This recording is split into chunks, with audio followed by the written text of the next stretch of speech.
A suicide on the internet is raising some serious ethical questions. A young man took his own life while people on the web watched and did nothing. Abraham Biggs was a 19-year-old college student with bipolar disorder, a secret he kept hidden from most.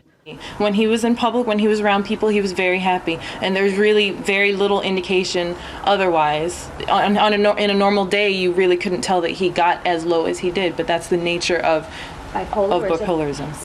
Biggs had reached a low point that found him alone with a combination of pills and a webcam. As Biggs swallowed the lethal dose, viewers in a chat room taunted him and accused him of faking his suicide. He was crying out for help, and I wasn't home to help him.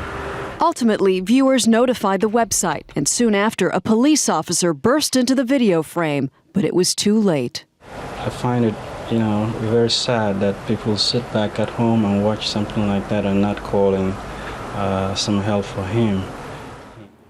Did the people watching on the web have a legal responsibility to call for help? Joining us is CBS News legal analyst Lisa Bloom. Good morning, Lisa. Good morning. Like the father said, awful that they didn't call, but legally are they supposed to? Probably not, Maggie. In the United States in general, there's no duty to come to the aid of another. If you think about it, this is the modern version of somebody standing on a tall building on a city street and people yelling jump. And sometimes they do and sometimes they don't. The bystanders in general, except in 5 small states of the United States, don't have a responsibility to help, even to call police. That's American law. Do you think that the website could be liable in any way? Probably not. The website simply broadcast what he was doing. He set up a webcam at home. He chose to do this. Other countries, by the way, France, for example, was considering prosecuting the Princess Diana photographers when she lay dying and they failed to help. Other countries sometimes do impose that kind of criminal responsibility, but the United States generally not the website, not the bystanders. Let's talk about how this could happen, how you could sit there on the internet and watch someone kill himself and do nothing.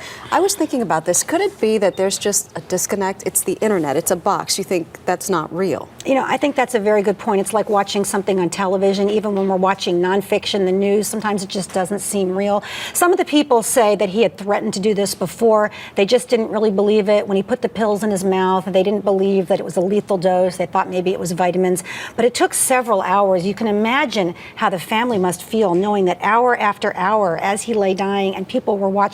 Most of them did nothing. By the way, somebody did contact the website, and that's how the police ultimately were alerted. Unfortunately, they got there just a few minutes too late. Yeah, and it was hours before they contacted the website, and Right. he lay there without moving all those hours. Right, but there's no way for people to know whether that was true, whether he was sleeping, whether this was real. Unfortunately, people who are bipolar often do threaten suicide multiple times. It's very hard, especially for strangers just watching it on their computers, to know whether this was valid or not. Unfortunately, this time it was. So does his father have any recourse here at all? I don't think his father does have any legal recourse, unfortunately. It's just like somebody shooting themselves in the public square. Bystanders, the website, probably not responsible. All right, Lisa Bloom, thank you.